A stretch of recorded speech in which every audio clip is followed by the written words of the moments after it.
Bonjour mes chers enfants. Tout d'abord, je souhaite vous dire bienvenue dans le premier jour de notre festival d'Astro Jeunes de 2020. Le festival est le plus grand festival scientifique pour les enfants du monde. Il nécessite beaucoup de préparation, surtout cette année, c'est particulière. Elle va être en ligne à distance. Donc, ça va être à peu près sur tous les social médias comme YouTube, Facebook, Twitter, etc. Le programme de ce festival est disponible sur ce vidéo avec toutes les autres informations concernant chaque jour, il y a quoi, etc. Alors, pour ce premier jour, on va commencer par nous apprendre ici comment notre planète a été s'est formée et où se trouve dans l'univers. Et qu'est-ce que c'est le système solaire? Le système solaire, il contient 8 planètes et 5 planètes naines et très nombreux objets comme les astéroïdes et les comètes. Comment se sont-ils formés? Le système solaire, comme j'ai déjà dit, il est né 4,55 milliards d'années dans une nébuleuse solaire, comme vous voyez dans l'image. Toutes les particules de cette nébuleuse sont mises à tourner et à s'attirer les unes les autres. À force de tourner, ce nuage sont échauffés et au centre, c'est notre Soleil. Comme vous voyez dans cette image, c'est le Soleil. Autour de l'étoile, la température était élevée, mais les régions plus loin de la nébuleuse étaient glacées.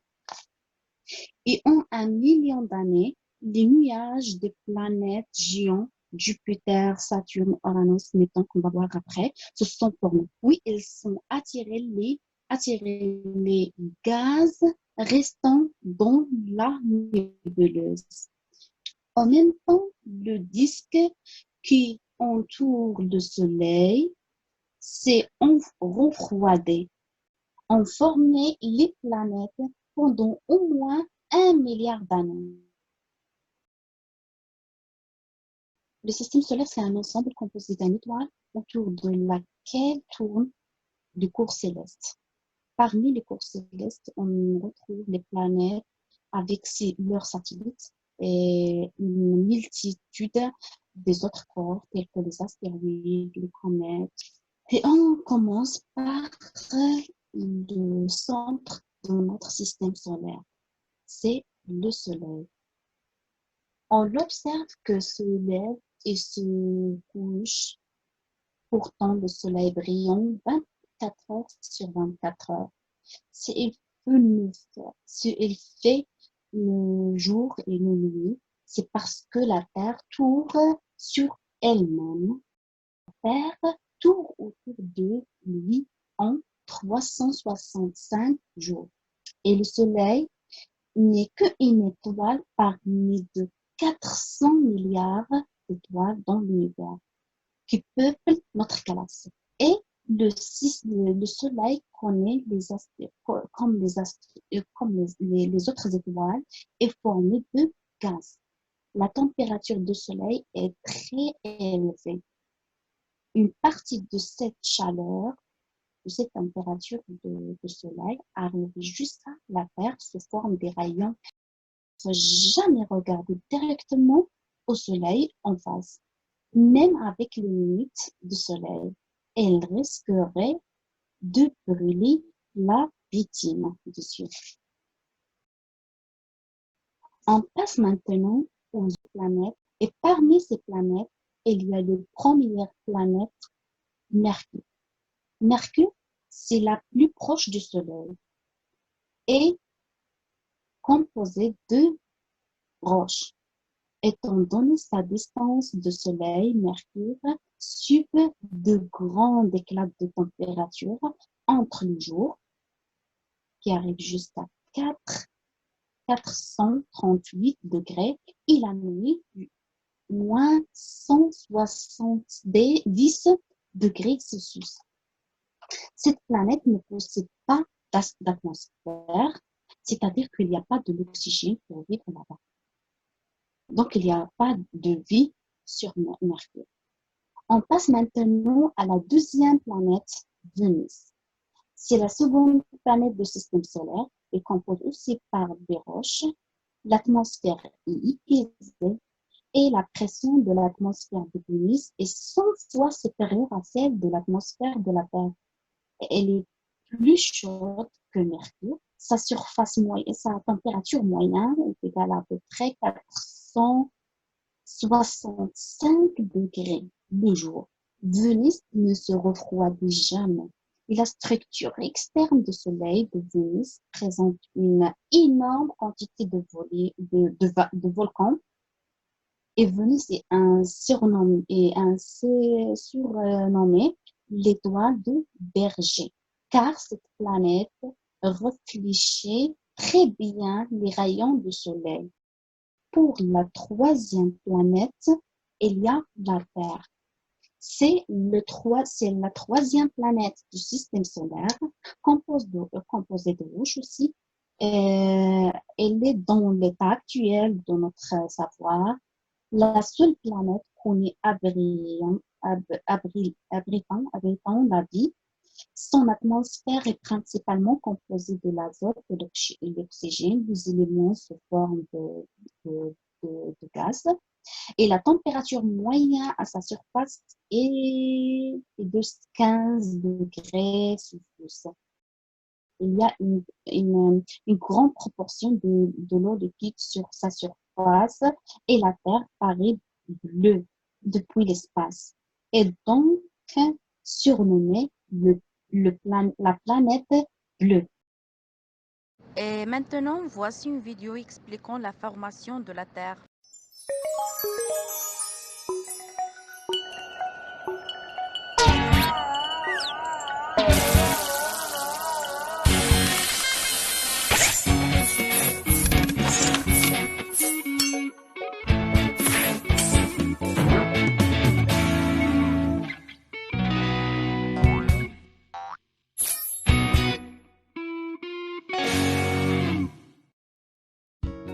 Mais comment la Terre s'est formée, hein? Pas de panique, Curio, je t'explique. Tout ça s'est passé il y a très très longtemps. Ah! Non, il y a bien plus longtemps. 4,6 milliards d'années. Tu vas comprendre pourquoi ça a pris tant de temps. La Terre s'est formée à partir d'un gros nuage de poussière de roche, de métal et de gaz. Tout s'est fait petit à petit. Les poussières qui étaient dans le nuage se sont agglomérées pour former des grains de sable, puis de gros rochers. Et attirés par la force de gravité, ces rochers se sont assemblés lors de violentes collisions qui ont fait fondre la roche. Boum! Oui, c'est ça, mon Curio.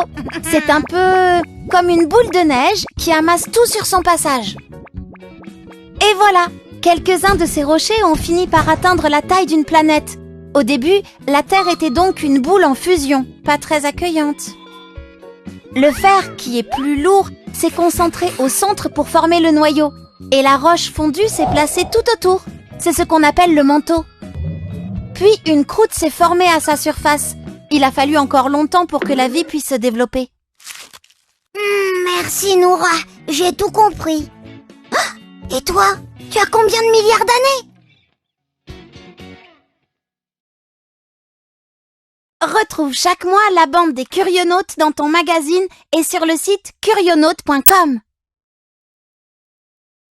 Il y a la Lune qui tourne autour de la Terre et la Terre qui tourne autour du Soleil. Et ça, c'est que donne aussi le nuit et le jour. Vous voyez dans l'image que la face qui est en face avec le Soleil, c'est correspondant à le jour. Et l'autre côté, c'est la nuit. On passe maintenant à la quatrième planète du système solaire. c'est Mars, composée aussi de roches. Elle possède une atmosphère fine qui était à l'origine plus dense et sa température moyenne est égale à moins 63 degrés Celsius. Mars est le cible privilégié des missions spatiales. Et après, il y a la 5e planète, c'est Jupiter. C'est la 5e et la plus grosse planète du système solaire. Elle fait partie de la famille des géants gazeux. Cette planète possède des anneaux et elle possède également une multitude de lunes, dont les plus connus, c'est l'eau et Europe, Callisto, que feront découvertes par Galilée. Et après, il y a la 6e planète, c'est Saturne. En partant du Soleil, c'est une géante gazeuse comme Jupiter. Elle possède des anneaux aussi et de nombreux satellites, dont les plus grosses sont Titan, Limace et Dioné, etc. Et on passe maintenant, après Saturne, c'est Uranus. C'est la 7e planète du système solaire. Elle a 9 anneaux. Sa température moyenne est égale à moins de 205 degrés. C'est la seule à été inclinée. Et la dernière planète, c'est Neptune. C'est la 8e planète du système solaire. Elle est la plus lointaine du Soleil, ce qui en fait la plus froide de tout. Après les 8 planètes, il y a aussi les planètes naines. Les planètes naines sont des planètes, sont des objets de notre système. Elles sont une classe intermédiaire entre les planètes et les petits corps. Après les planètes naines, il y a les satellites. Il y a les satellites naturels comme la Lune et des satellites artificiels. Pour les satellites naturels comme la Lune, c'est un objet qui orbite autour d'une planète ou d'un autre objet plus grand que lui-même et qui n'est pas fabriqué par l'homme. Est appelé la Lune. Et un satellite artificiel, il est fabriqué par l'homme et envoyé dans l'espace à l'aide d'un fusée et qui orbite autour d'une planète ou d'un satellite naturel. Il y a aussi les astéroïdes. Un astéroïde est un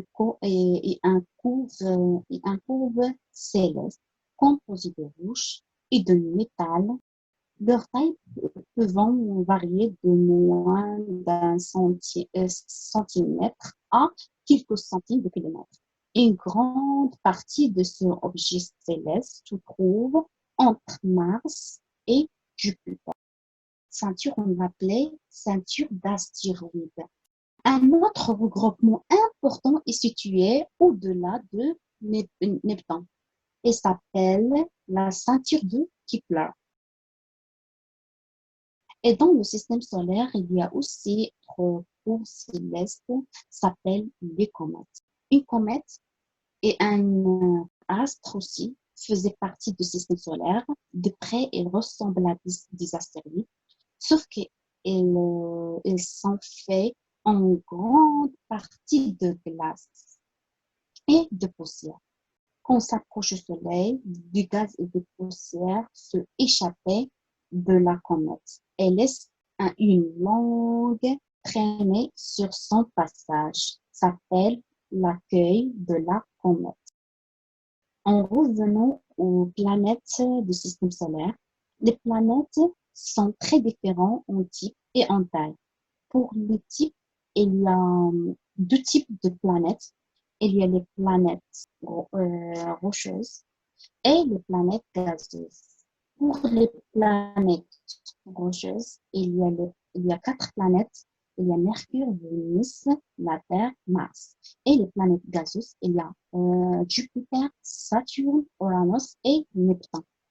Les planètes telluriques ou bien rocheuses composée de rouge. Et pour les planètes gazeuses, se compose par de gaz. Pour la taille des planètes, elles ont des tailles différentes, très très différentes. Voici une vidéo représentant la taille des planètes les unes par rapport aux autres.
On arrive à la fin de cette présentation.